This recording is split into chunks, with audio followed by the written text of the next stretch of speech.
special guest today, Miss Jess. Are you a girl boss?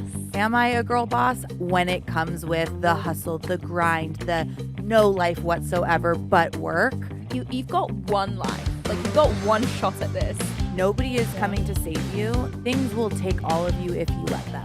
To have the mental, emotional, financial, and physical freedom to have fulfilling relationships and experiences.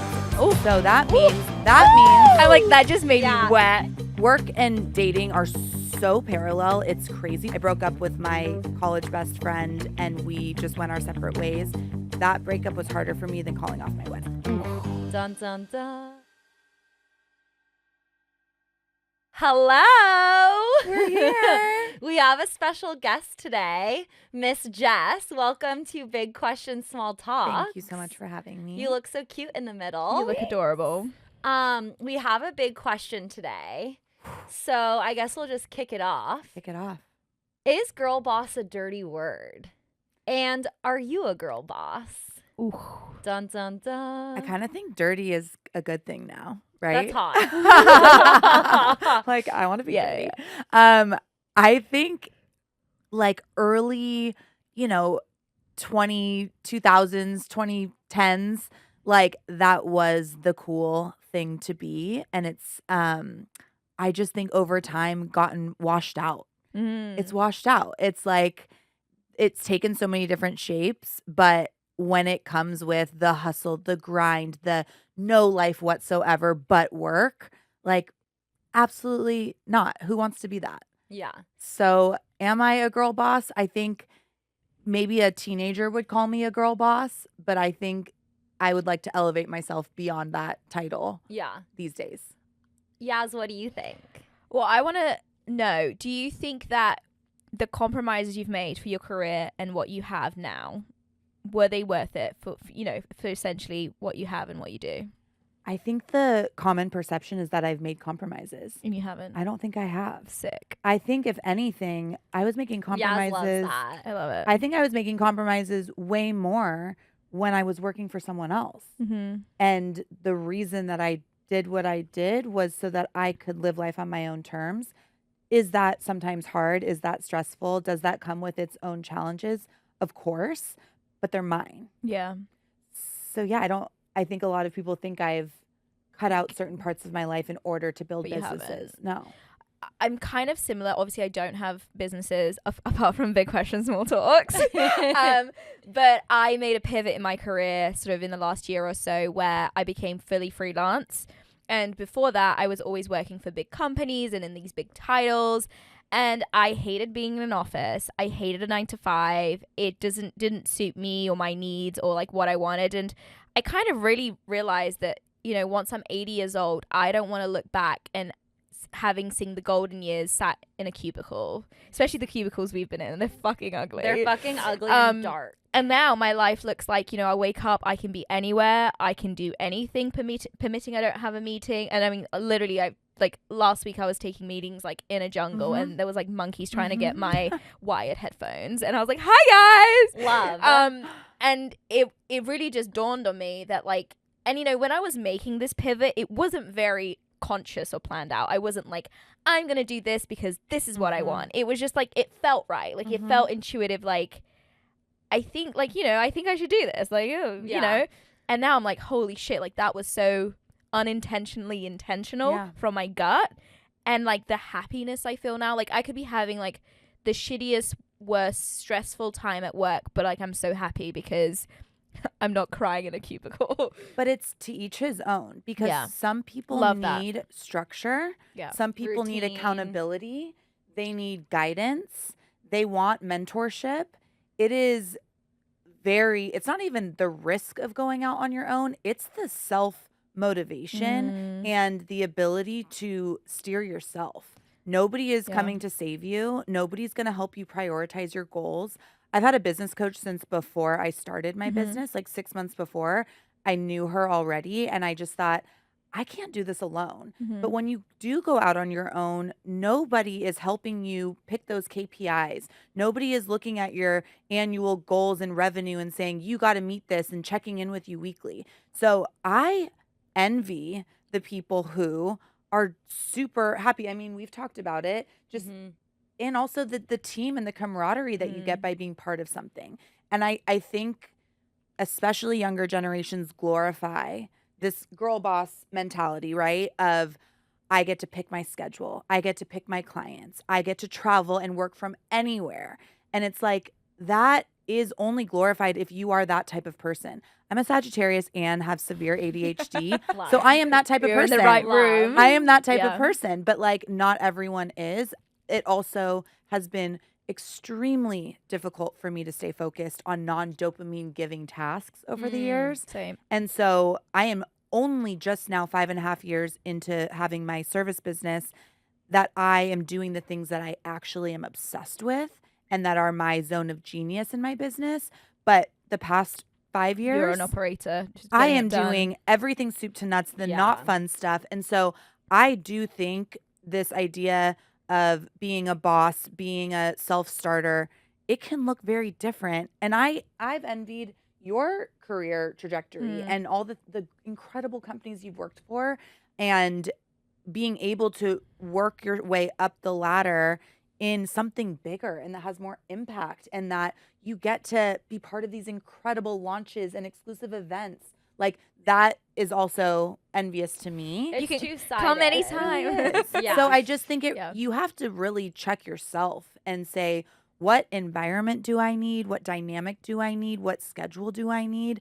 Because I also agree during COVID, I woke up when I started working from home and I was like, I'm literally in a jail cell from 9 to 5 Monday through Friday, whether I have work to do or not. I'm expected to be there.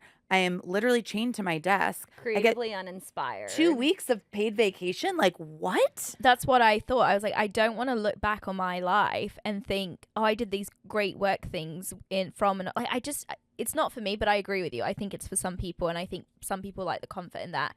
I want to know, have you always been this entrepreneurial? Absolutely not. Like your business? I literally never thought I'd run my own business. I only had 2 jobs out of college by the time I started my business when I was 35. Much later than I think most people think they should start a business. But again, this is bullshit. Like I think we need 100%. I saw this bullshit post on LinkedIn, and annoyingly it was by a woman. So I was like, oh, fucking. Don't do I this. wish it was a man, so we Yeah. could be like, you're just a man, okay? But it was actually from a woman, and she was basically, the tone of the post was, you know, your 20s are the golden years to start your business, and you have more energy. And all this shit. And Toxic. thankfully, yeah, it was really toxic. And thankfully, all these comments were like, okay, but like, you don't have maybe as much money to start a business. You don't have the knowledge. You don't have. And there was people like, you know, who were like, I'm in my 50s and I just started this thing that's like really working out for me. And you do look at like some of the most successful people that have ever been, whether that's business people or whether that's actresses or actors.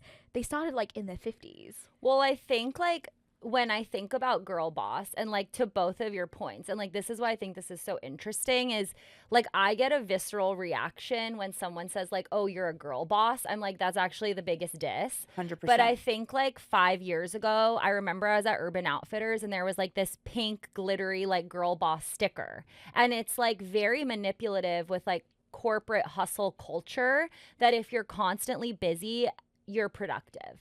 And so I think like something I'm really interested in is if you're so productive and you're so successful, but it costs you your nervous system, like at what point is like enough?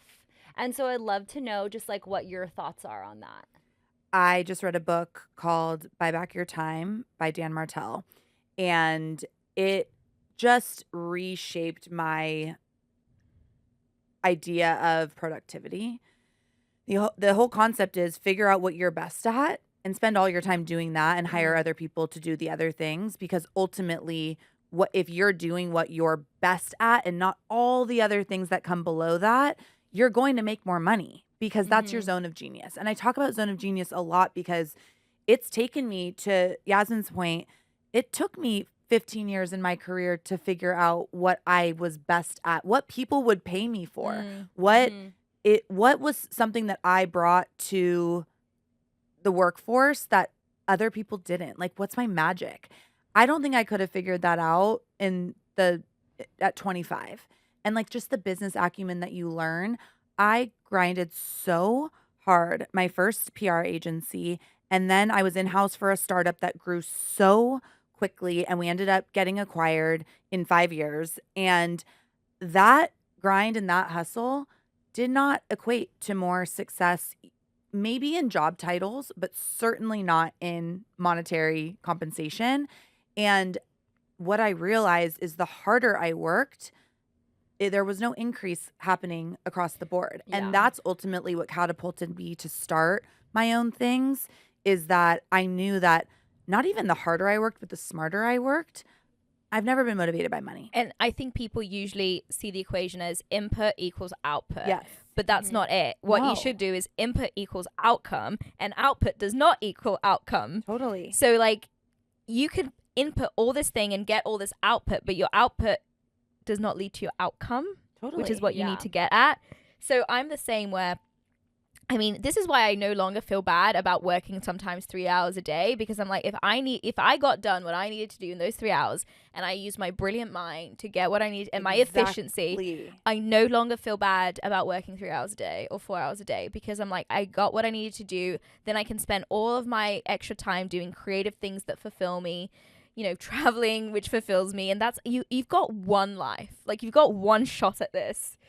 You're only, you know, you're young once. Yes, you can do stuff for the rest of your life, but there are things which you can only do right now, whether that's having kids. And, you know, it's like you have to be intentional with your time. And find something where you're not exchanging your time for money. Mm-hmm. So that's one of the things that I think people, especially when they go freelance, get stuck doing, is you're paid hourly, right? So work output for that hour equals this, versus being paid on results. Mm-hmm. I often say to my team, we could send one email and get a Forbes feature, or we could send 500 emails and get a nothing. mom blog. Yeah.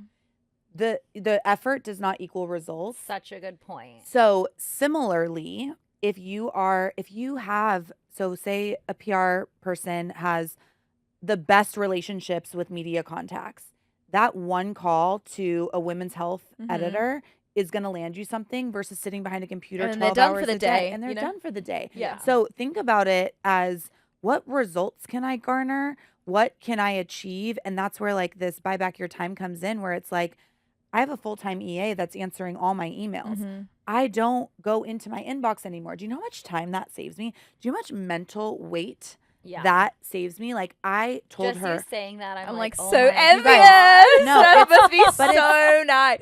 You know, a friend of mine, Ryan, just got an assistant, and he showed me like the email that she sends him.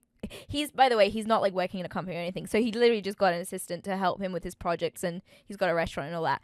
And she sends him an email every day of like, this is what your day looks like. And I'm going to do that. And I'm like, I want one. but you guys, it's so doable. It And is I think doable. people think you have to be at this certain level to have one. I've had on and off EAs for years. This is my first time getting it full time, and it's changed my life. But it goes back to, what are you spending time doing because you think you have to, versus this is actually productive for my business, for my job. And think less about time and more about energy. Yeah. What is energy sucking versus what is energy giving? This is energy giving for me. Honestly, posting on LinkedIn is energy giving for me. Doing biz dev is energy giving for me. So guess what? That is my Where goal you're leaning of in. how I need to spend my time, because if I can do more of that, and then the energy sucking stuff gets picked up by people that I'm coaching and teaching to do what I've done, then I am living the life that I have been working towards. Yeah. I love that. Something Yaz and I have talked about a lot, and we've had leaders where like the brand that they work for becomes their identity. Ooh, And love we this. always say like it's so important to make sure your job is not your identity, and like how do you get there? Because I think I have so had a good. lot of difficulty with navigating that and like losing myself or like my life and my priorities. And so I'd love to kind of know how you navigate like living your life and travel and love and fitness, because I think it's like it goes back to this whole girl boss idea where it's like you have to be a do-it-all doll. And like Ooh, Jasmine, that's what we should swap in Yeah, for do girl it all boss. doll. I love. Yaz really inspires me a lot because she puts travel, which is her passion, like as at the forefront, because she's like, I am living my life. Travel fills my cup. So how can I travel and also have a job? Where I fall really guilty and like I have a really bad balance of like work life and social, and I feel like either like my work is killing it, but then like my social and my happiness takes like a fall, and so I've always struggled with that. So I'd be interested to know how you navigate it. I think it comes down to like truly checking in with yourself, because my question to you would be, why do you feel you have to give so much to work? Is it That's because what I say to her all the fucking time. Is it because Thank Yeah. you. is it because the expectations of you from a leadership standpoint are pressuring you, or do you feel fulfilled by giving, and is your identity tied to the success of the company? I think for me, I'm really competitive with myself. Yeah. I've never felt like envious or jealous of other women, to be honest. Like, I don't know what that would feel like to be like, oh, I'm jealous of you. I'm like competitive. If my output is good one day, then I'm like, oh, my output could be higher the next day. And it's like a weird like rat race with myself. I wouldn't say it's like pressure from leadership. I think it's like self-worth fulfilling to be like, how far can I go? Because like I get a lot of like ego from like being promoted, getting a raise, getting accolades, but it also is at a cost. And I think like where I'm at right now, I feel super burnt out, and it's a burnout that I've never experienced before. And so like just in the season of like changes and like starting a new year, I'm like, I actually can't keep doing this. And I say it every year and then I actually do it worse. But this is what I think. I think there is a world in which, because I've seen you do it at Playboy, I think there is a world in which you can give that commitment and effort to your job and to your project without, and that's when you know you're feeling fulfilled, because you're like, I'm happy to do all these hours, I'm happy to do all this work, I'm happy to compromise on my social life, but this brings me so much joy. And I think you have to check, which I think is where you're right now, where like it's not bringing you joy. Yeah. So you're compromising, but the thing that you're spending all your hours and effort on is also not bringing you that fulfillment. I don't know how you feel. Yeah. Like, The thing is, things will take all of you if you let them. mm. So my thought would be, and I've had to do this, like I have just a mental breakdown like every couple of days. It's like, deconstruct your time and your what you're actually doing, and understand what's taking away from my energy to be able to go out with friends. When we try and schedule something, I mean, we don't, Yeah. because we can never find time that works for Yeah. both of us. And like that to me tells me like our priorities aren't in check, right? Yeah. So to me, it's what is actually taking me away from the things that I love and why, and what doesn't actually need as much of me as maybe I think it does, because it's a little bit arbitrary sometimes. And again, people will take your time. I used to say yes to anyone, not anyone, but people I thought were beneficial for me to know when they wanted to get coffee, or especially partners that would potentially send me referrals. I'm like, yeah, sure. Let's have a coffee. Let's have a 30-minute Zoom call, and I'll tell you about my business so that you can refer me clients. I no longer do those calls. I have a form on my website that says, give me every bit of information about what you do, who your client is, and if you would want referrals from us and what that looks like. And here's my capabilities deck that tells you everything you need to know about Maven. We don't need to talk about it. Here it is. You're giving me your stuff. It's an exchange. That has saved me so many pointless meetings that I always thought I had to take. Because also, if the person filling out the form isn't willing to take the time to be thoughtful to fill it out, don't fucking meet me. And some people do have a lot of time on their hands. Yeah. And so I would ask you, like, what in your week or in your month is maybe something you're doing that is not truly necessary, that nobody is expecting of you, but that you're doing because you also have tendencies and you have behaviors that have been trained over time. I was working until 1 or 2 in the morning at my office at my PR agency in San Diego, to the point where sometimes I almost just slept there.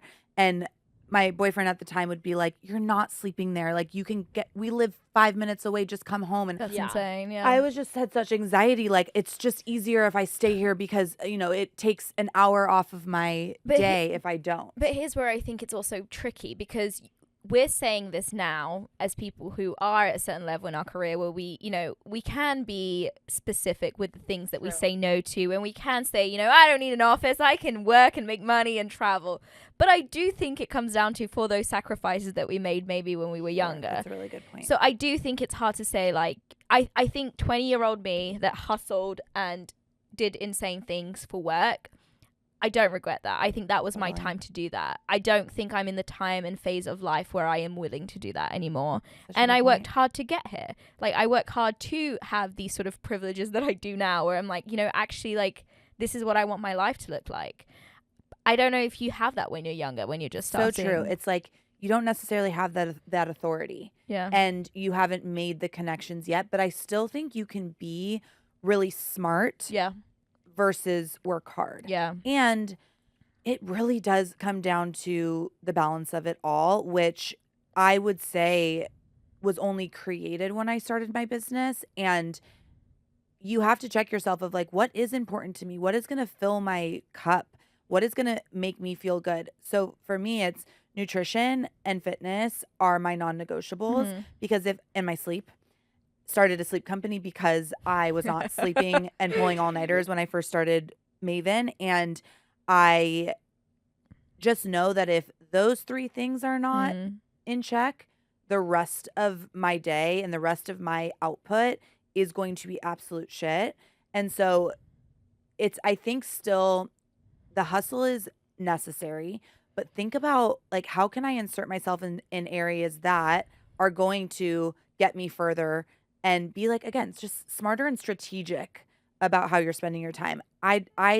People who work for me now, like if they don't have that hustle mindset, at least, I mean, they have to be hustling. Yeah. But the mindset of like, I want to work hard. I want to do what it takes. Efficient. It doesn't mean it urgent. has to drain you in other areas. That's why I think as well, like, none of my clients care. Like, I literally post, all clients have me on Instagram. I literally post from all over the world. They know I'm like in the fucking Maldives or in Costa Rica, and they don't care because they know I'm getting all the shit done in my own way. They're just like, I don't care to know how you're getting everything done, but it's like, it's done. So they must know that it's like, I'm working smarter, not harder. Exactly. They must know that because clearly I can. And I think to your point, the non-negotiables thing is really, really important because, and I think we spoke about this before, like I literally have a list on my phone and it's so rudimentary. It's like coffee and reading and movement. Doesn't have to be the gym, but even just a walk, of like 10 things I have to do every day.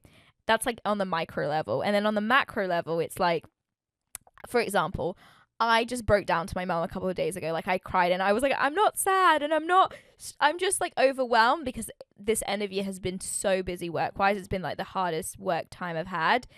And I was like, and in my life, because of the way that I live, I have like a lot of driving time, and like I'm driving from Newport Beach to LA, and then I fly every week. I'm on a plane every single week.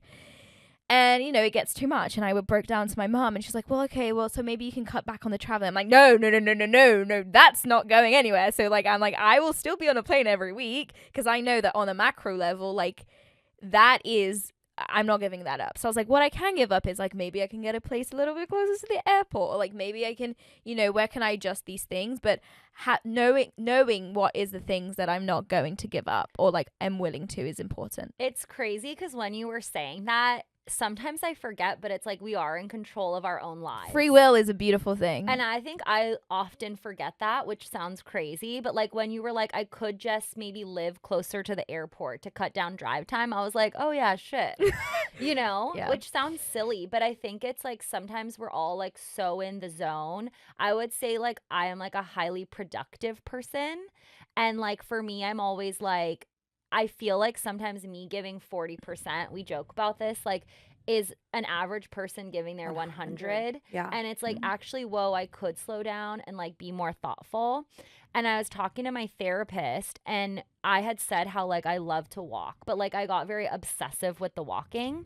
She was like, I think walking is now a punishment, because she was like, did you look at the sky? Did you look at the plants? Did you look at the grass? I was like, no. I was like walking, like firing off emails with like an anxious energy. And she's like, it's kind of sad that now walking has become like a sport of punishment and not of joy. And it's like made me look at different things in my life where I'm like, oh, wow, I thought on paper going for a walk every day is productive and for mental health, but it's actually the opposite. And so I think like just saying that, I would love to know like how do you balance having your own company and having a business and just like dating and having a love life? Because why I ask this, and I hate that it's just like such a like girly pop question, but I think a lot of times maybe like a younger person looking in at your life, like even just on social, could be like, oh wow, you have a perfect life, you have everything going, like how did you get there? So can you kind of share like what it's like navigating like all the different verticals of your life kind of as like the queen of juggling and like keeping everything going? I do a lot of like exercises that I think are really helpful to just put things on paper. And there's this one exercise that I actually have my team do every year or so, where every page, it's kind of like a wheel. And there are, call it 10 parts of the wheel. You have family, you have friends, you have health, you have finances, you have love, you have home, and you rate where you're at out of 10 that year in those areas. And nothing is going to be a 10 out of Balanced. 10 in every area. But what are you okay with being a 7 out of 10? Or I need to do this. if Have you done this? Yeah, in my own way. It's not a Okay. wheel, but it's like it's the macro level of like, you know, nothing's ever balanced. It's just you can't have it all, you can't have it you can have it all, just not all at once. and not every number is going to be the same for everyone. Some people are not very close with their families or they don't live near their families. I didn't until 2 years ago. I mean, no, I'm very close with my family, but I didn't live near them until 2 years ago. I'm going to lunch with my parents after this. They're driving up to, meet me for lunch. We couldn't do that. And so that therefore time with them was not a high number 4 years ago. So it varies, it adjusts, but it's a really good practice to say, where am I even at? Because there could be a area of your life like your house that you rate at a 2, but you've never thought about it. You're like, do I feel comfortable here? Do I feel safe here? Do I feel like I want to hang out here? You could have a horrible roommate, or you could be living with someone that you don't really love, and you're just checking in with yourself. And so that to me is like step one, is just like assess and be like, where am I at with these things? Whether I was working for someone else or I was in my own businesses, I think that it doesn't necessarily change, because you're saying you don't have as much time for a social life and you don't own your own businesses. For me, I think I've been able to have a little bit more flexibility in the areas of my life that I want to invest in since I've had my own. But it does, like, some do take a back seat when it comes to love and relationships. We talk about this a lot, but I think a lot of people assume that I've put like marriage and family on the back burner. I just turned 39 and Woo! I don't have either of those things yet. I've had the opportunity to, and I've chosen to not move forward with them because it wasn't right for me at that time. It actually has had nothing to do with work and business. In fact, I think that I would have been more successful. I think I would have been further along in my career had I had a steady partner that's supportive and that helps push me forward. I think moms are actually more productive and successful than not moms. Sorry for saying it, but they have less time on their hands. They can juggle more things. Sure, are they being pulled in a lot of different directions? Yes, but there's just an element of Efficiency. grind and know-how there where they're like, I'm going to get it done. So I have balanced these things in the sense of everything has just been a priority for me. My relationships in general are a priority for me. Dating has been a priority for me. I want to find that person and settle down. It's not this or that. It's this and that. And it can look different, but I also have a lot of energy for the average person. I like when you say my 40% is other people's 100%, Yeah. my therapist says oh, you had a mellow weekend, Jess. That's somebody's like gangbuster weekend. Right. Like I'm like, oh, I just like really stayed low and like laid low this Because weekend. you're also always traveling. Always traveling, but I'm always just doing because I love living life to the absolute fullest. I'm and the same. I also know that this period is going to end at some point, and I'm going to shift into this new way of life and maybe living in a different area and having kids, and maybe my business isn't as like fun and exciting and it's a little bit more like grounded. And so I'm seizing it. And so whether it's dating or friend time, making new friends or social work events, trade shows that I just like want to go to, I make time for the things that I feel are going to make me happy, fulfill me, or move me forward. So inspiring. The whole time you were talking, I was like, oh, I love her. Yeah. And that's the thing. you. It's like, with for example, one thing I've always thought about is like, I am someone who I've always gone to friends' houses and they have like beautiful homes and like cute furniture and everything. And I'm like, oh, that would be nice. But at the same time, I'm like, I have my whole life to get a nice home with nice furniture. Even if I get a house at like 40 and set it up then, I still have like 50 good years of like living in said house. So like right now, I have no interest in buying a home. Absolute none. Even the thought is like, oh. I have no interest in like motherhood right now, although I am freezing my eggs in January because like you did it twice. I was gonna say you did too. I'm actually getting a 2-for-1 promotion. So Wow. they, A Groupon. a Groupon end of year Tell the 2-for-1. ladies. So they were like, you can either get a friend to do it with you, or you can do 2 cycles. So I'm going to do 2 cycles. I would do it again with you. Yeah. Third time's a charm. Love. Yeah, and so I don't know. I just think everything has a season, and like in this so season true. in my life, the things I'm not willing to compromise on is time with my family, and I do think that will never be a compromise. Traveling because I'm young and I'm able to, and I don't have kids or like something holding me down somewhere. It is the freedom to wake up and not have to feel like I'm in jail and know that I'm still giving a client or someone my 1,000%. It's freedom. I often wish I was in a different stage of life than I am. Like I do want those things. I feel as much as I feel like I'm in my prime right now at 39, it's a lot. It's that there is a clock aspect to it. And similarly, sucks. I look at my friends who have these beautiful homes with all the nice furniture and they're so established and they're doing all the soccer games on Saturday morning. I want that. So I'm not like kicking the can down the road because I want to, but I am actually. A friend's husband said to me, Jess, I just really want you to like be on our page and like maybe it's time you like really start slowing down a bit and like settling down. And I didn't have to say anything because his wife said it for me. She said, don't you think she wants that too? Do you see she's out there dating? She is putting in so much work to get into that next stage of her life. As if it's so easy. That and as if I'm like avoiding it. And I said, here's the thing. I'm not going to sulk in my sorrows because I don't have those things yet. I'm going to live my life to the fullest while I can and make the most of it. Like, I'm not going to sit back and like shield myself until that thing comes along because also that's not how you get said thing. So there's a misconception that, and I have a lot of shame sometimes around sharing too much about on social media of, like I was with a bunch of 29-year-olds last night out till midnight at a holiday party. And I'm thinking to myself, I'm like literally the oldest person here. Like I don't love posting that I'm doing this on a Friday night because people assume that I'm like still in my party era.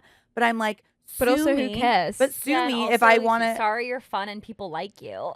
and like the alternative sometimes is that I'm at home by myself doing nothing because all my friends are at home with their kids that go to bed at 8:00. So it's like, it is really difficult to reconcile the where should I be right now versus where am I and making the most of it. And I do think the period between your, let's say, mid-20s to like 45, it is a period where everyone could be doing any fucking thing. It's like, it's Wild West. That's what we need to realize. Yeah. That's what we need to realize is that some people are going through this really slow down nesting phase when they're 25, and some people are going through it when they're 45. Yeah. I have friends that their kids are going to college, and I'm like, oh my God, like we're hanging out, we like the same things, but like you've done this whole raising kids for 18 years thing, So now and I'm just about to do it. Whereas I'm the same in the sense that my wife is 53. So we're That's incredible. yeah.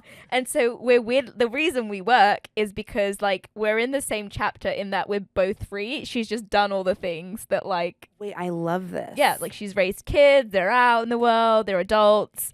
How old are you? I'm 30. Okay. So it's 23 year gap. So it works in the sense because of like, we're literally in the same phase at just different ages. Yeah.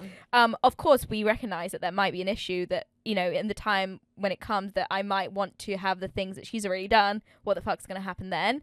But like, you know, we're not stupid. Like we've had those chats. And, but it is interesting that I will say this though, to your point about, you know, we all want the nice house and the supportive partner and the soccer games at some point, although I don't think I want that. I'm like, do I want that? I'm like, I want that. I I have want to make that. the cute sandwiches. I know. I want to be a good put mom. eyes on I have a them. 10-year-old brother, and when I do like motherly things with him, I'm always like, oh, this is kind of shit, isn't it? I think when it's your own kid, it's though, different. you're It's like different. stoked. Yeah. But I will say, the friends that I do have that have those things, they're also like, fuck, Envious. I wish I could just go to Bora Bora on a Tuesday. Yeah. I wish I could. That's and I'm the like, thing. one thing I will say too, to your point about agents, because all it comes down to is agency, right? You can make the choice to have a kid at 25 or 20 or 30. They've actually done studies where the biggest predictor of someone's like self vision of success, so like how successful you think you are, correlates with someone's a sense of agency. So like if you are someone that thinks you have high agency and you have the power to change anything in your life and you have free will and you can just go, move, do whatever you want to do, then your vision of yourself of how successful you are is higher. So like agency and success are very like highly correlated. Yeah. Which goes back to work life, because I just was thinking about maybe people who are just starting their career, and what you were saying just really resonated with me of like, you don't get that agency when you're just starting out. Mm-hmm. But you do get to pick your job and you get to pick your industry. Or where you So, live. Yes, where you live, Mhm. who you surround yourself with. My first internship ever was at the biggest ad agency in the world, but it was here in LA. And I asked my boss when I left, what's your one piece of like leaving advice for me? And he said, pick the people you work with, not the job. That's going to matter more. Look at It's you guys. true. So you have agency even when you're younger, and find those things that you can curate for yourself. Mhm. Don't fall into something because you think it's the only thing. I know that the job market can be hard, and I know that people need money, but don't stay in something that you don't feel you have control over your life with. And when you were saying things like things that are important to me, like walking is important to me, or the podcast is important to me, find jobs and roles that allow for you to insert those things that are important and they're respected. Yeah, and maybe it comes down to how you view life, right? Because I do think I've always viewed life as, this is my life, and a job is just a detail of like, oh, it's something I have to do in my life, just like working out or seeing my family. Then I have the job. I definitely have people in my life that their life is the job. It's like their career. It's their like, and you know, mothers also feel like that. Like my life is to be this child's mother. And I think that's also when you might have a crisis of purpose, because my mum said something very interesting to me the other day. She's probably the wisest person I know, but she was like, you know, the thing with motherhood and why people do it, even when they don't feel like they want a child, like why they just go, oh, I might as well have one, it's because it's an easy way to get purpose. 100%. Now you just have to keep that. So true. Now Yeah. you just keep that kid alive. That is your purpose, right? Like overnight you have purpose. It's a very easy thing. So I actually really admire people like us who are walking around looking for purpose when it's not really clear. It's really not clear. Purpose, I think, is like the hardest self-taught like word to explore and navigate, because I think like when we go back to girl bossing, girl bossing is what we thought we had to do, and then everyone's making these sacrifices to get there. But maybe like the word girl boss, if you really break it down, is like we're all just looking for our purpose, and we like bucket the term girl boss because we think we'll find purpose if we can hit goals. And I think like what I mean by that is like I am always looking for my purpose, and I think I always thought like my purpose would come with having a career. Like a really successful one. Yeah, and like being successful. And like I just had different goals in my head that like I made up. No one told me or taught me that. Like I just literally made it up in my head and was like, oh, if I do this, then I'm successful, then I'm worthy, then I have self-worth. Where now in my like very healthy relationship, I'm like, oh, my purpose might actually just be that I'm really treating my partner with respect and we have a reciprocal relationship that's filled with joy. Yeah, and one really good exercise for you to find your purpose, not that like everyone should find it that easily, but I did this thing where it's like you write your own eulogy, and I don't want my eulogy to be like worked really fucking hard. Yes. Like kill me right now if that's gonna be my eulogy. Like shoot me in the head right now. Her desk was always beautiful. Yeah. Like most productive. No. Like work the notion like a bitch. Literally. The strategy. Dead. It's just not yours to Her keep. desk slayed. Yeah. Was always very responsive on Slack. Like that's not gonna be my eulogy. I'm also so bad at decks, you guys. Oh, I'm really I can't build a deck. There's AI for that now. Don't worry. There's AI. And you know, when I did this exercise, my eulogy was like, you know, lived unapologetically, like was herself, did not apologize for who she was, wanted to experience every feeling and the world, like wanted to experience the world to its max because knew she only had one life and just wanted to do all the fucking things. Yeah. But it's like, and not that that's like one grand word to explain what that purpose is, but it's little things that like teach us how to lead your life. So it's like if I know that like working so fucking hard is not going to be my eulogy, like I just know that, not that I don't work hard because I do, but like I know what I need to do, you know, like week on week to kind of feel like I'm living with integrity to myself. There's a lot to be said about how you can infuse that though into your work life, because the fact of the matter is we have to work. Oh, we spend 80% of our lives working. And I also tell my team that they wouldn't pay you if it wasn't hard or not that enjoyable, right? Like, and if you weren't good at it, right? Like you have to be good at your job. Yeah. So an exercise, I mean, I'm loving this exercise because I do think it's tactical advice that we can give people.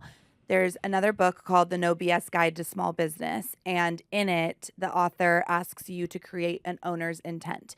And this can literally be something that you do even if you're working for someone else or you're working on a team or you have a partner.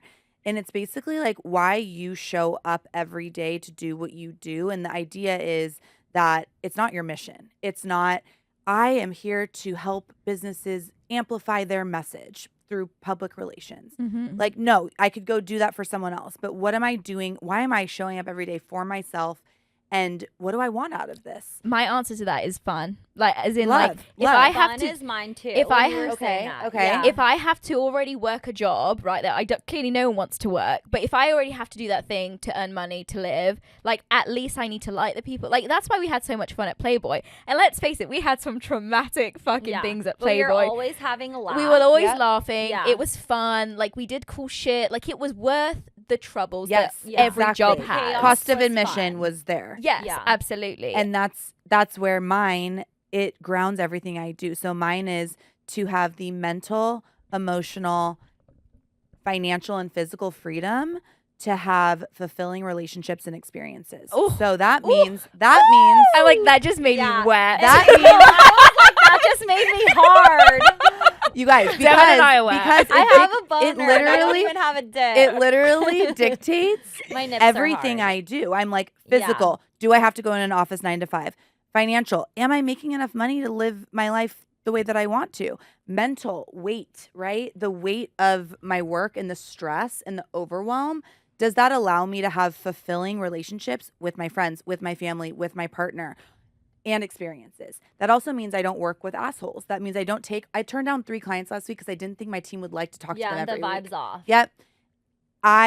It grounds everything I do, and it has nothing to do with PR. I would say just to what you just said, like that's also so confident and like living your life confidently, because to be able to vibe check, trust your intuition, Say know no that to you things. talk to 3 people and it's going to be a no and you're doing it for you. I think that's really powerful. I think like women in general struggle with saying no. And I love that example that you just gave, because you saying no has enriched your life, trusting your intuition that the vibes were off.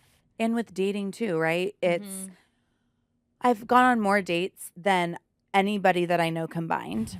And one, because I really like enjoy dating and it's fun for me because I love novelty and dopamine. It's like anthropology at the end of the day.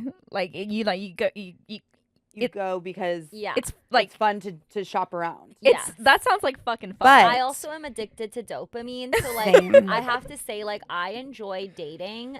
I enjoy dating because I know that people will be obsessed with me, and I would get in my car and be like, I don't even care if I like them. I know you're obsessed with me. Ego check, dopamine boost, waking up early the next day. People are like, oh my God, if I had to date in this day and age, and like, oh my God, I just can't imagine. I'm like, you mean like go to really fun places and meet people for the first time and have makeouts? Like that doesn't sound fun to Yeah, you? That's very fun. Yeah. Are you kidding? That's like the most fun. I don't know how people are in relationships for 30 years because like you don't get that first date again. The first I think date about this makeout is all hot. the Yes. time. That's honestly why like me and my wife are still together, because we don't live together. So like we have the break Have your every cake and 2 eat it too. So then when like today I'm seeing her and I'm like, oh my, it's like the butterflies, Yes. you know. And then like she's always like done up, and I'm like, he looks like, you know, Ooh. there's I novelty. love that. Yes. I am someone who dopamine addict Yes. here as well. It's like I need that novelty, otherwise like we get bored. And I'm with someone that also needs novelty and like change, so it works because it's like we know that if we looked at each other every single day for 30 years, it's like game over. Yes. Trevor and I talk about how like our first makeout was like our hottest hookup, like beyond sex Totally. or like anything we've done. Oh, Because same. it was like that like taboo like street kiss. Like, oh my and gosh, it's just like is so there hot. Mine was fireworks? hot because it was taboo because she's 53, and Felt also naughty. yeah, I was like, oh come on, mum, no, cut that out. Or not. But like it was COVID, so like I pulled her by the mask. Like Oh my God. I've never heard a hotter. I pulled her by the Visual. mask, and then I was like, ding, and then kissed her. That's amazing. Did you get COVID? No, Great question, I just great got an STI. question. No, I'm joking. I didn't. Did you say I just No, got a STI? Well, I didn't. I'm bringing it back I didn't, because I'm joking. I instill the same mindset in dating as I do in business, which is it's not that it's a fuck no or it's a fuck yes. Because I would say that my boyfriend now, I was not like a fuck yes with in the very, Yeah. very beginning. I was like, this feels good and different than what I'm used to. I'm going to see it out.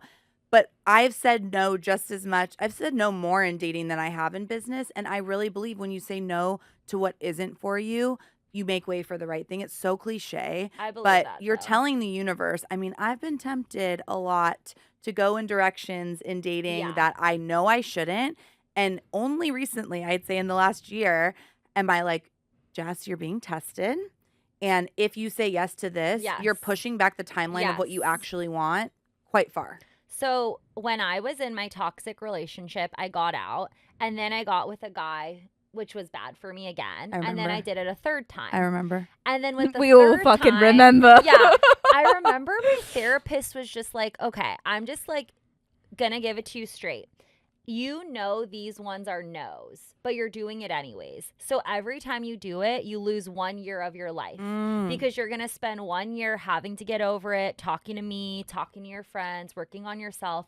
And then once you cleanse yourself of it, you're making the same mistake again. So she was like, just think of it like that. Because I was like, I don't know why I can't learn this lesson.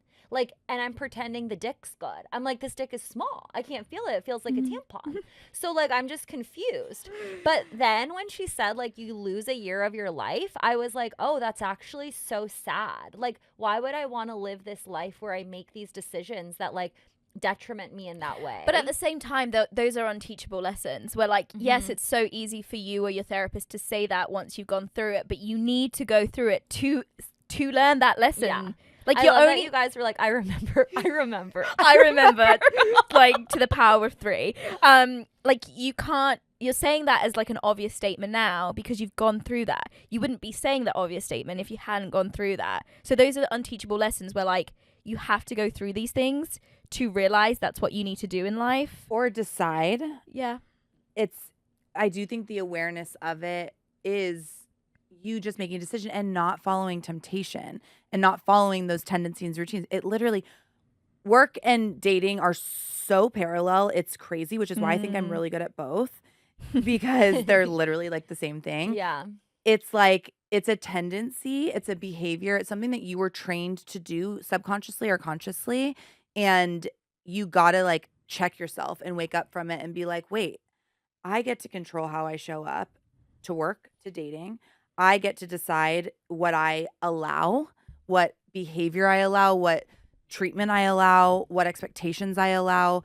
And like that is what you get back from work. Amen. Or yeah. from friends too. Like I have cut off friends that I met recently in LA that I'm just like, ooh, someone's feeling a little off. And like, I could stay in this because it's easy and I need friends in LA and you have some sort of work connection to me. But like, no, like it doesn't give. Can we talk more about that? Yeah. Because it's hard. I think the most difficult lessons I've learned in my adult life is like friendship goodbyes and how you can outgrow your friends, or how some friends just aren't good for you, or maybe like they show up and it feels amazing, but like only on their terms. And I do think like being able to say no to that also like trickles into like saying no to work and having boundaries and relationship. So like, can you give us a little more deets? I feel like I spend the majority of my life balancing friendships because they're so important to me. And I think you just have to right size them. And it's, again, cliche to say, but you said it really well that in your 30s, 20s, like 25 to 45, everyone's in such different life stages. And I think you have to ask yourself, what am I getting from this? Selfishly. You actually have to be selfish in friendships specifically, because time is everything. Energy is even more so everything. And you have to ask yourself, like, they have to be getting something to want to hang out with me or want to spend time with me, want to catch up on the phone with me. Especially I've moved to 3 cities in the last 4 years. I have friends everywhere, and you could be on the phone with someone every day if you let them, right? What am I actually getting from this friendship? What is it giving me in my stage of life right now? Because it could be very different than it was even a year ago. When I first moved here, I was like kind of grasping for friendships. I moved to Denver. I knew one person. I kind of had to engage with people that maybe I didn't want to be lifelong friends. And I have a term that I use that I call convenience friends, where they're either like they work alongside you, they live alongside you, or you have some sort of relatable aspect that you kind of need them, but they're not someone that like you would want there if the convenience wasn't there. That's so So you need to kind of put people in a box. I am just like friend heavy. I am obsessed with friends, friendships, relationships. I think relationships are what the purpose of being on earth is. And so I foster them, but I don't have enough to give to everyone. Yeah. So you do have to be choosy. And I think when you leave a call, when you leave a trip, when you leave an interaction with someone and you're like, God, I feel warm and fuzzy. I feel so good after that, versus I feel depleted, or I feel like they are taking too much of me. It goes back to just like another audit, but like be discerning with your energy and your time, especially if it's good and people want it, they will take it, just like work. Like they will take what you let them. I also think it's hard sometimes realizing people have changed. Like, for example, I've talked to Devon about this one friend I have, and I love her more than anything. We have a very long history. Like, we met when we were like 20. We've lived in like different places together, and nowadays, like, it's always me making the effort, and I want to see her, and she doesn't reciprocate that.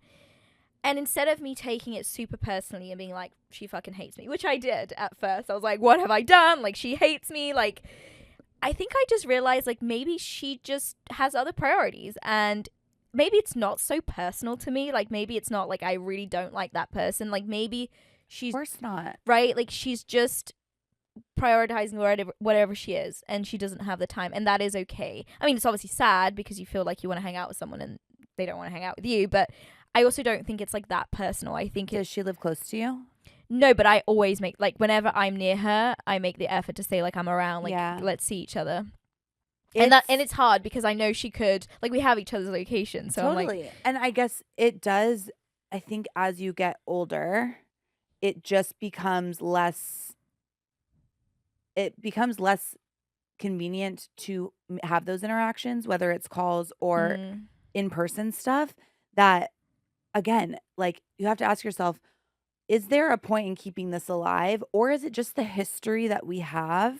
and that's my problem is I am hanging on to. so Nostalgic, too. Oh my God, Yeah. I'm the most nostalgic And person the on should, earth. and the should. Like, we've been, I have 7 girlfriends that we went to high school together. We still have a group text, but I swear the only time we actually talk is when someone got engaged or had a Pregnant. baby.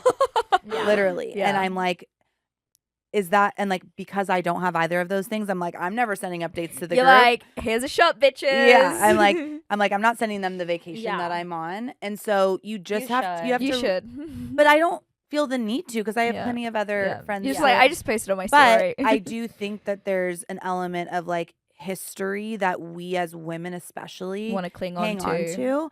And it goes back to like the should.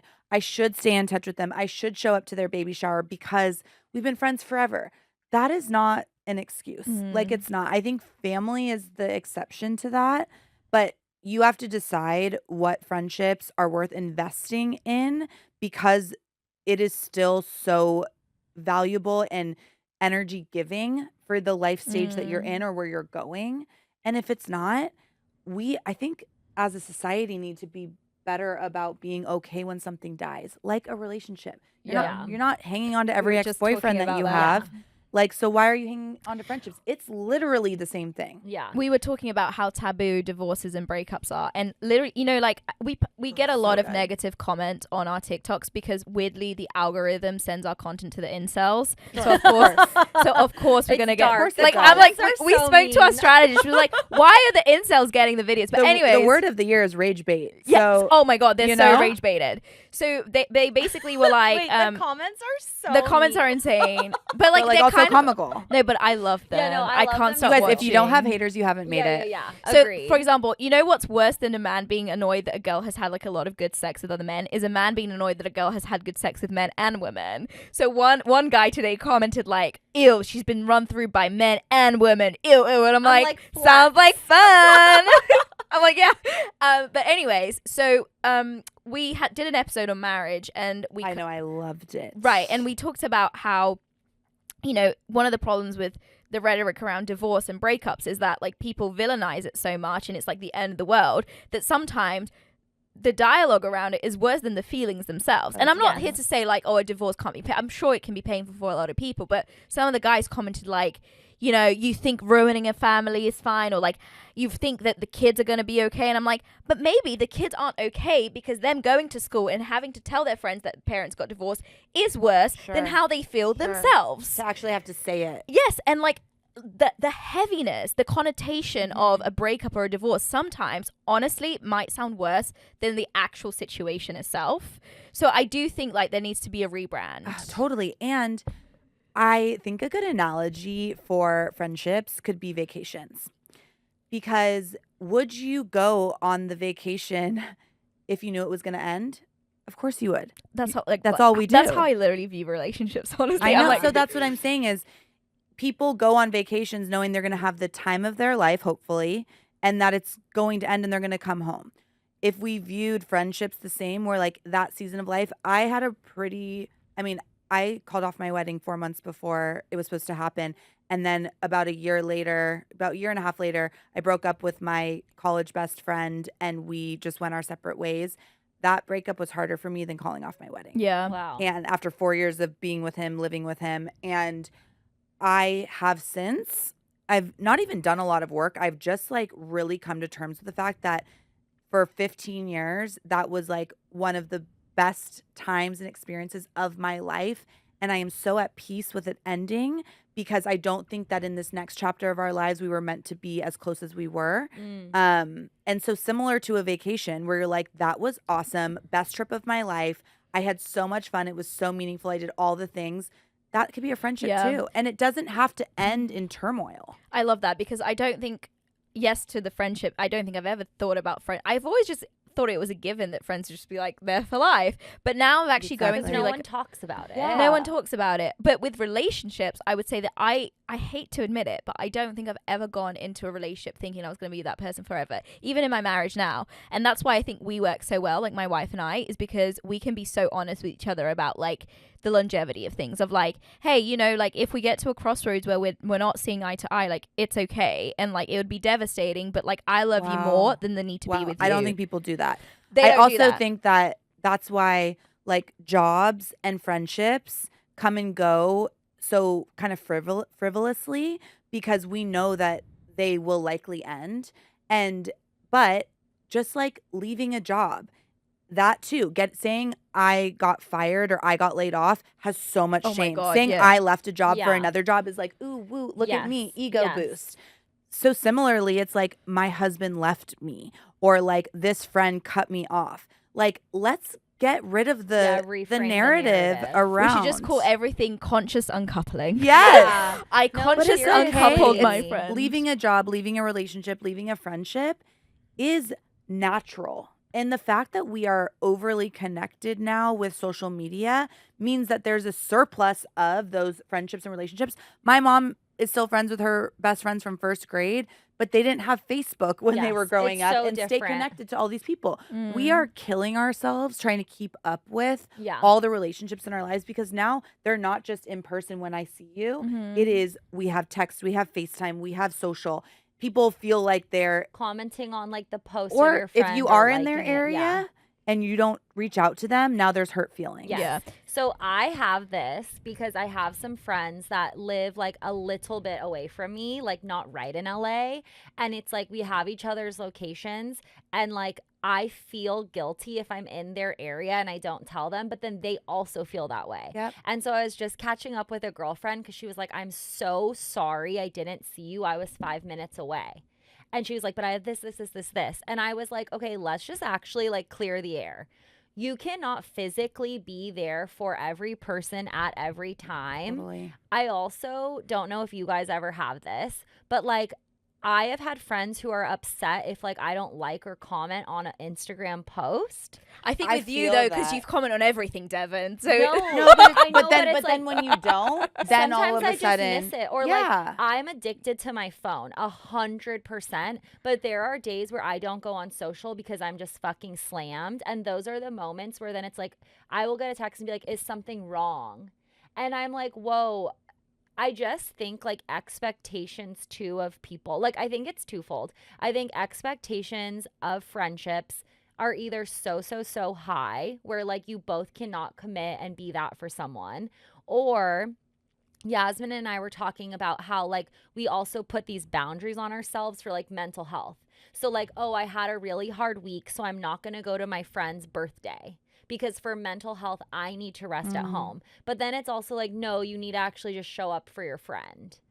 And so I think it's like twofold where like I'm an advocate for like only having people around you in your circle that lift you up. I'm at a place where like I don't care. Like I cut friends all the time. And it sounds really savage, but I'm like, if this is not reciprocal and it's not working, I have to keep it moving. It's hard though to have, I think the hardest thing is letting something fizzle versus really cutting it off. Yeah. Which I've always just let things fizzle. I was going to say, I know you like the fizzle. But that's also easier said than done, because if one person's more engaged and the other's I've never had a friendship breakup. I've always just let the fizzle. But then right now, I've always just let it fizzle. But right now, someone just did me dirty. A friend that's like a really good friend. Like a really good friend. Also, you were done like dirty. Like I was done. I will tell you afterwards. Okay. And not only just me, it was like a group of people. And this is a friend where I think like if they circle back around to be friends in like a couple months when things die down, I would have to be like, I don't know if this is going to work, buddy. Like this is.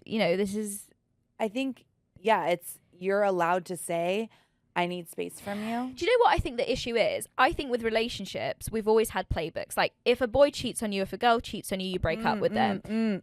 I think with friendships, there is not a playbook of like if someone does something to you, like if someone is ignoring your text or if someone like doesn't want to show up see to your birthday party. like with this person that yes, exactly. You don't really know, like, am I overreacting or like should I break up with them? Like there's no playbook. True.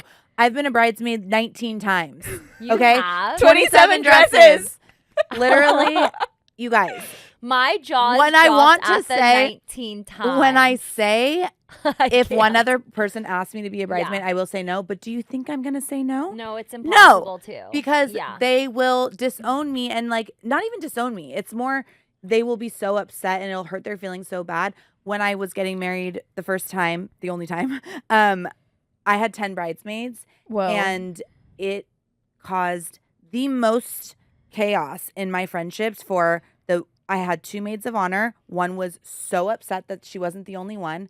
Friends that were friends that were not asked were super upset. And my mom told me at the time, because my high school friends, I didn't ask 6 out of 7 of them. My mom said, that shows the depth of your friendships, that they're not upset that they're not your bridesmaids. Oh, yeah. But still, if you said no to someone that is really prominent in your life because you're like, I actually don't have the time and the energy. I will be at your wedding, but I don't have the time and energy to be bridesmaid because I know what that entails. That doesn't fly over. Like that is not what people do anymore. They conform to the like societal norms of how they think they should show up as friends. And it killed me financially. It killed me emotionally. Like it was a lot. I think also it's hard realizing that everyone does show up in different ways. So like, to your point about the expectations of, I know what I do for friends, so sometimes I have the expectations that that's what they're going to do for me, and that's not going to happen. And I think it's okay to be like, you know what, they still might love me, they might like me, they might really care about me, but they just won't show up in that way because they can't or they are not able to. Yeah, because they're different people. I literally moved. I hate to say this because I really do love my friends, but I lived in San Diego for 17 years and I had started 2 businesses, and I left San Diego and moved to Denver where I knew one person because I felt like I was getting pulled in too many directions, and the expectations for the precedent that I had set for myself as a friend, as a daughter, as a sister were becoming too much, where I was expected to be at every single baby sprinkle that was happening for someone's 3rd kid. Mm-hmm. No offense to anyone. Yes, a gender reveal. But it was like, oh, Jess works for herself. She doesn't have a husband and kids. So therefore she can be there. And if she doesn't want to be there, she's choosing not to be there. I moved to Denver so that I had to say no to all these things. And I only flew back for the things that were like extremely important. And I literally felt like I had to physically remove myself because of that, because of the expectations. And it's like the fight for perfectionism, because it's like how perfect do you have to be as a woman in your career, in your friendships, in a relationship, in like 100%. domestic trad wife roles. I think the fact, because I have also felt very similar to you, where there was a time probably like 2-ish years ago that like I said yes to everything and I would like be running myself thin, like overbooked to like 3 or 4 social events on a Saturday, and just like, and I realized I was never fully present in each one because I was always thinking about the next one. And like I started saying no, and I think a lot of friends of mine were very upset or turned off by me because I had set the bar so high, even with like gift giving. It's like, I'm going to give a gift to everything. I'm going to come to a housewarming and like make a homemade appetizer. You were baking me a lot of cookies at one point. Yeah. But it's Do you miss the cookies? Like, damn it, Devon, where are the cookies? Good No, it's okay. I would rather her be like mentally fine. But that's a good friend. Than like bake me cookies. But it's like an expectation I set as the precedent. I know. And then I went from a total 180 and slinked back. And then it's like, oh, well, now you don't want to leave the house. Now you're a grandma going to bed early. And like, I feel like it spiraled. And then I felt so much guilt and shame. And now when I look back and like, I feel like this year I've done the most work on myself. I'm like, wait, again, Jasmin never asked me to do that. Mm-hmm. I just was doing it and put it on myself. Yeah. And maybe also it doesn't help because then like, which is also what I had to tell myself with a friend that doesn't want to see me. It's like, like maybe you're doing those things and then because you've done those things, you expect that person to do it for you too. So then when that person doesn't do that for you, you might be like, they hate me, you know? And it's like not that. It's just like you show up differently, but you do by doing something for someone, you create the expectation that they're going to do that for you. Yeah, reciprocity. Okay, so to kind of finish off this episode, do you have any parting words, or I hate to say advice because like advice can be twofold, but is there anything like you'd want to leave here on the floor of big questions, small talks? I feel like we covered so much of this theme in this conversation, which I've enjoyed so much, which is the idea of conformity. I think conforming to the societal norms and pressure and expectations, whether that's work, love, friendships, self, right? Like we didn't even talk about like body image and things that Motherhood. we're expected to be as women. Mm-hmm. Pave your own path. You said, like, what is my eulogy? What are people going to say about me? That's not supposed to look like everyone else's. And I have had to really work on celebrating that. And it's like, it's quite emotional for me because I'm just turned 39 and I'm like, oh my gosh, instead of saying, holy shit, I'm about to be 40 next year, I'm like, how can I make this last year the most epic of all 10? Because I'm like, I oh got my God, chills when you said I'm that. like, what a beautiful 30s I've had. I was supposed to get married and have kids at 31 years old, and I didn't. And I've spent the last 9 years building the most beautiful life for myself, but I have to remind myself of that. So instead of going to the place of where I'm not, I have to go to the place of where I am and celebrate that and know that my path looks different by design, maybe not by choice, but it's supposed to be this way for me because the rest of my life is meant to look different because of what I've done thus far. I love that. I love that too. I agree with everything. Thanks for bringing that out of me. Okay, well, where can people find you if they want to learn more about staying wild? Wink, wink. Stay wild. Yeah, I mean, Instagram, LinkedIn, Jess Rian, Jess Wendell, Maven Consulting, Drift Sleep, all the businesses. Which I love that we didn't even talk about the I businesses. know. She's got some businesses. It'll be in the show notes. Yeah, it'll be in the show Love. notes. We'll link you, tag you. Thanks. Thanks for hanging with us. So fun. Yay!